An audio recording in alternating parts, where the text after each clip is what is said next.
seen anything at this point that gives you a high degree of confidence that the Wuhan Institute of Virology was the origin of this virus? Yes, I have. Yes, I have.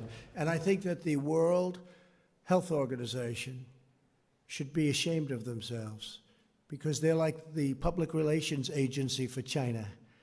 And this country pays them almost $500 million a year, and China pays them $38 million a year. And whether it's a lot or more, it doesn't matter.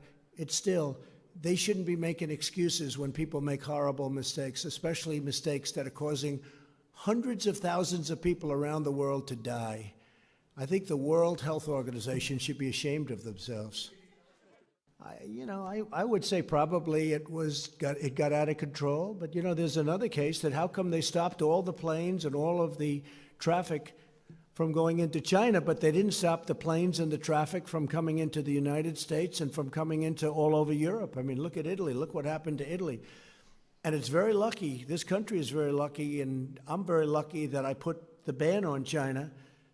As you know, very early on in January, we put the ban on in China, and that was a very early date. That wasn't a late date. That was an early date. Then we later put the ban on in Europe. And if we didn't do that, as Alex knows, we would have had a problem like you wouldn't have believed. We would have had a problem much bigger. But then you take a look at what happened to Italy. A lot of those people went to Italy instead. And it's been a very, very tough place, Italy. We had a very good, very powerful definition of exactly what happened. We're working on it strongly now, and I think it's going to be very powerful. But they could have stopped it. They are a very brilliant nation, scientifically and otherwise.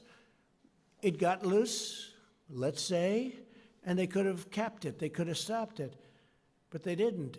But they stopped planes from going to China, but they didn't stop them from going to the rest of the world. What was that all about, Jim?